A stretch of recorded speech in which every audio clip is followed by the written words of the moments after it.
amis collectionneurs, regardez le magnifique vélo que j'ai à côté de moi. Donc c'est un vélo dont je pense qu'il ne mérite pas de grosses présentations, car si vous ne savez pas ce que c'est, vraiment je ne sais pas ce que vous faites sur cette chaîne YouTube les gars. Je ne sais pas ce que vous faites ici, car c'est vraiment un classique, c'est l'un des grands classiques dans le monde de la collection de vélos des années 70 et 80. Donc il s'agit d'un Gios Torino Super Record, c'était évident, voilà, en plus c'est écrit. Donc vraiment si vous ne connaissez pas ça, il faut revoir les cours, il faut revoir les vidéos, car c'est la base, c'est vraiment la base, c'est le vélo. C'est pour ça que je refais une vidéo, car j'avais déjà fait une vidéo avant sur ce vélo dans laquelle je décrivais le modèle, les évolutions, tout ça. Donc ce n'est pas le but de la vidéo d'aujourd'hui, je ne vais pas rentrer dans les détails. Si vous voulez tout connaître, je vous laisse le lien de mon ancienne vidéo dans la description, donc vous pourrez vous renseigner. Mais aujourd'hui je voulais parler tout simplement du vélo collector qui est le Gios Torino Super Record. Donc c'est vraiment pour moi un vélo magnifique, c'est vraiment la base. Si vous êtes collectionneur vous cherchez les grands classiques des années 70 ou 80, il vous faut un Gios Torino Super Record. Vous n'avez pas le choix les gars, vous n'avez pas le choix. Donc moi je me souviens, quand je l'ai acheté à l'époque, donc il y a deux grands classiques on va dire. Il y a le Colnago Super ou le Mexico, ils sont identiques et on va pas... Voilà. Donc je vous ai même fait un manuel si vous voulez voir les différences et les évolutions du Colnago Super et Mexico pour vraiment tout savoir. Je vous laisse le lien dans la description aussi. Mais sinon, Colnago Super et Mexico, c'est la même chose. Donc ce sont les grands classiques. Donc il fallait choisir entre, moi à l'époque je devais choisir entre un Gios Torino ou un Colnago Super. Et voilà, après le problème c'est que tout le monde avait un Colnago Super dans sa collection. C'était vraiment le vélo le plus, je pense que voilà, c'est pas tout le monde a ça. Tous les collectionneurs qui sont dans un niveau, on va dire, des vrais collectionneurs, ils ont un Colnago Super. Et il y avait aussi, moi je trouvais qu'il y avait aussi le choix avec le Gios Torino. Et j'ai choisi celui-là car je trouve qu'il était un peu plus exotique, un peu moins collectionné, un peu moins connu. Et j'aimais justement un peu ce côté exotique, le vélo que, voilà, c'est très commun, hein. Il y a beaucoup de gens qui l'ont, c'est pas ça le problème, mais c'était un peu plus rare. En tout cas, dans mon environnement, je trouvais que les gens avaient plutôt des Colnago Super et ils n'avaient pas des Gios Torino. Et moi, en plus, je le trouvais plus sympa. Après, c'est une question de goût, hein. Le Colnago Super rouge Saroni, avec les grands stickers blancs et tout, ça ressemble énormément, c'est le même style. Mais voilà, c'était pour changer un peu. Et surtout, j'ai eu l'occasion d'avoir celui-là, donc je n'ai pas hésité. Donc le mien, c'est celui de 1981. Donc dans la vidéo que j'en ai fait avant, je vous explique les évolutions qu'il y a eu.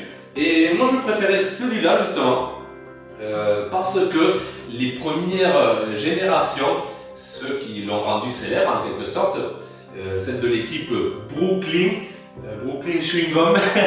Donc ils avaient la fourche chromée et moi c'était pas ça ce que je voulais, parce que moi je voulais principalement ce modèle car il a une caractéristique particulière, et c'est que sur la tête de fourche vous avez deux médailles, et je trouvais ça très original, avec les deux médailles Gios. Je trouvais ça très original, ça sortait un peu de l'ordinaire, alors que celui des premières générations, voilà, ça ressemblait un peu à tous les autres. Il n'y avait rien d'extraordinaire, rien d'atypique. Alors que celui-là, avec les deux médailles, je trouvais ça super, un peu atypique. Et c'est pour ça que j'ai choisi ce modèle de cette génération-là. Donc il s'agit vraiment des derniers, des super records. Après c'est passé au Gios Compact, etc. Donc c'est une pièce que moi, vraiment, encore aujourd'hui, je le regarde et il est magnifique. Après, il faut savoir qu'il y a plusieurs... ces vélos-là se vendaient à l'époque souvent en tant que cadre, et après on les montait comme on voulait. Et il y avait en option des pièces pantographiées, notamment le pédalier, le grand plateau, la tige de selle et la potence. C'était les 3 pièces en option que vous aviez pantographiées. Et moi je voulais justement la version pantographiée car je trouve que ça apporte vraiment quelque chose au vélo. Vraiment, quand on les voit pantographiées, c'est beau. Après je me suis permis le caprice de le customiser un peu, donc je me suis dit pourquoi ne pas avoir non plus les leviers de vitesse qui seraient pantographiés. Et voilà, ça se trouve sur internet, il y a des gens qui les refont. Et voilà, donc j'ai fait, il y a même certaines d'époque qui ont été customisées, mais d'origine, il y avait en pantographié d'usine, il y avait que le grand plateau, la tige de 7 et la potence. Mais je trouvais ça sympa et j'ai pris aussi des leviers de vitesse pantographiés. Je suis allé encore plus loin en mettant des bouchons de cintre aussi pantographiés. Donc je trouve qu'ils sont vraiment magnifiques, ça porte, voilà, c'est le petit détail qui tue, on va dire, le petit détail qui fait de ce vélo, voilà, encore une pièce encore plus exceptionnelle de ce qu'il pouvait être à l'origine. Il y a aussi des gens qui aussi pantographiaient les leviers de frein, mais bon, je ne suis pas allé à cet extrême-là. Il y a même certains qui proposent des pédales aussi pantographiées, avec un peu en imitant ce que faisait Colnago, notamment sur le modèle Arabesque. Mais bon, voilà, ça se faisait pas trop à l'époque, donc je me suis permis juste des petites modifications un peu discrètes, sans trop aller dans l'extrême. Mais j'avoue, c'est joli, et peut-être un jour je craquerai, je le ferai. Mais voilà, je pense que pour l'instant, c'est déjà pas mal. En plus, vous avez les pièces sont magnifiques, hein. Il y a les petits détails aussi que sur le pédalier, vous avez tout ce qui est tous les creux qui sont peints en bleu. Ça porte un peu. Voilà, c'est sympa. Même pour la tige de sel, pareil. C'est des petits détails qui font voilà un modèle encore plus exclusif. Moi j'adore. Moi je suis fan de ça. Vous aimez bien si vous regardez mes vidéos, les autres vélos que j'ai. J'aime bien les petits détails, les petites finitions. Et voilà, je trouve ce vélo vraiment une pièce superbe. C'est un vélo très recherché par les collectionneurs. Ça se vend, à quel prix ça se vend? Bon, alors je parle pas trop d'argent, mais je vais le faire car c'est un classique. Et au jour où je tourne la vidéo, et je dis bien au jour où je tourne la vidéo car ça évolue, si vous regardez cette vidéo d'ici une année ou 2 ans, ça sera peut-être plus d'actualité, mais ça se vend autour de une pièce pantographiée, bien sûr, ça se vend aux alentours de 2000-2500 €. Ce sont à peu près les prix actuels pour une pièce pantographiée. Quand ils ne sont pas pantographiés, là on peut les avoir entre 1500 et 2000 €. Je parle aussi bien sûr en bon état, en très bon état, car s'ils sont dégradés, les prix chutent. Et vous pouvez avoir des Gilles Storino à 800 €. Voilà, il n'y a aucun souci, ça dépend de l'état, ça dépend des pièces qu'il a, qu'il équipe. Mais après, les grands vendeurs, comme le site Steel Vintage, ils les vendent à plus de 2500 €. Un vélo pantographié Gilles Storino, super record, en bon état, il est à un peu plus de 2500 €. Après, voilà, un particulier aura du mal à les vendre à ces prix.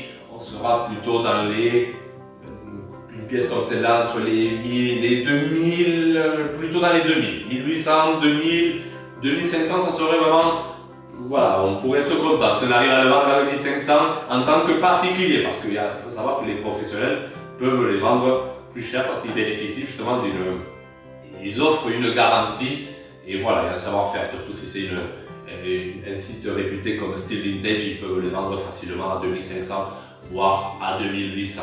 Mais les prix sont en train quand même, ils évoluent, ça change, et ça ne m'étonnerait pas de voir un Gilles Storino pantographié se vendre bientôt dans les 3000, 3500. C'est possible, je pense que c'est le prix qui va finir par viser. Après, ça a un peu stagné ces dernières années, c'est pas le vélo qui a le plus coté, parce qu'il faut savoir quand même que ce n'est pas exceptionnel, il y en a quand même pas mal. Il y a beaucoup de gens aussi, ce qu'ils font, c'est qu'ils les restaurent. Il y a des cadres qui étaient en très mauvais état, et comme ça cote déjà pas mal, ils prennent le temps de tout nettoyer, de refaire la peinture, voilà. Et en plus, il faut savoir que la marque Gios existe encore actuellement, et ils vous refont la peinture de vos anciens cadres. Donc, c'est-à-dire que vous pouvez avoir une peinture d'origine refaite à neuf, ce qui est superbe. C'est l'une des rares marques qui propose ça. Le seul problème, c'est qu'il faut vraiment aller à l'usine et se déplacer en Italie pour... ils font pas de livraison, donc vous pouvez pas envoyer de canne et vous le font. Non, il faut vraiment aller sur place. Donc c'est un peu contraignant, mais ça peut se faire. Vous pouvez avoir encore aujourd'hui une peinture neuve, originale, et certifiée GIOS. Donc c'est magnifique. C'est pour ça que, c'est en même temps pour ça que ils n'ont pas explosé en valeur. Voilà. Mais sinon, c'est l'un des grands classiques et c'est une pièce magnifique. Moi, j'ai commencé un peu à l'époque où je ne savais pas trop où j'allais, comme j'ai dit. J'ai commencé avec ça et c'est magnifique, c'est joli. Quand tout le monde voit ma collection, tout le monde s'arrête sur le Gioos Torino. Ils disent ah, Gioos Torino, surtout parce que c'est un vélo qui est connu. C'est un vélo connu, alors que j'ai des vélos dans la collection qui sont plus exotiques, plus exclusifs et moins connus. Donc c'est un vélo que je vous encourage à avoir dans votre collection. N'hésitez pas à économiser un peu, à vous priver peut-être d'acheter des vélos plus basiques pour vraiment avoir un Gioos Torino Super Record, ou si vous préférez un Colnago Super, il n'y a pas de souci.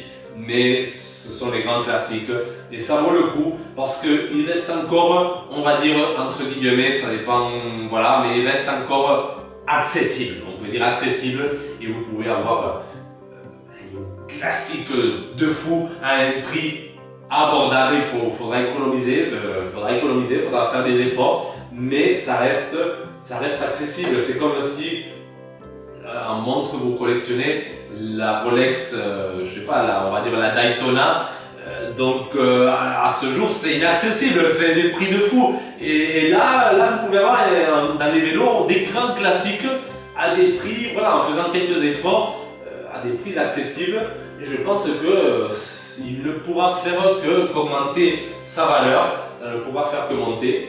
Et je pense que ça vaut le coup. Ça vaut le coup, c'est un vélo que vraiment, si vous commencez dans le monde de la collection ou si vous êtes déjà engagé, je vous encourage à voir ces grands classiques-là. C'est pour ça que je voulais faire cette vidéo, pour en parler. Donc voilà, bon, celui-là n'est pas à la vente, je vous rassure, je le garde bien car, comme j'ai dit, c'est l'un des premiers de ma collection et voilà, j'ai une attache sentimentale. Et donc, il est à moi, je ne le vends pas, mais il y en a plein à la vente, ça se trouve assez facilement, donc ne vous inquiétez pas. Faut juste, après si vous l'achetez en pièces détachées, vous pouvez encore des fois avoir des meilleurs prix, des prix plus intéressants. Après il faut être patient et essayer d'être aussi cohérent. Hein. Si votre cadre, par exemple celui-là est de 1981, j'allais pas mettre un dérailleur arrière avec de 1978 par exemple, ça serait pas cohérent. Donc essayez d'être cohérent si vous le montez en pièces détachées, ça se fait beaucoup. Aussi pareil, si vous l'achetez en pièces détachées, n'hésitez pas à avoir un groupe qui ait la même usure, le même état d'usure. Ne prenez pas par exemple un dérailleur arrière neuf, un pédalier tout abîmé, tout rayé. Non, ça ne le fait pas. Essayez d'avoir tout homogène, tout dans le même état de conservation. Je sais, ce n'est pas facile, mais c'est vraiment, pour un collectionneur, c'est là où on voit vraiment la différence, on voit la recherche qu'il y a eu derrière. Et on voit vraiment les connaissances de la personne qui fait ce montage. Donc essayez d'avoir tout cohérent et vous verrez, vous aurez une pièce qui sera admirée par tout le monde. Donc voilà, je voulais juste faire cette vidéo pour vous parler des Gioos Torino. Je sais que ça plaît à beaucoup de monde. Et voilà, n'hésitez pas à liker, à vous abonner. Et nous on se retrouvera bientôt dans un prochain épisode de Bye!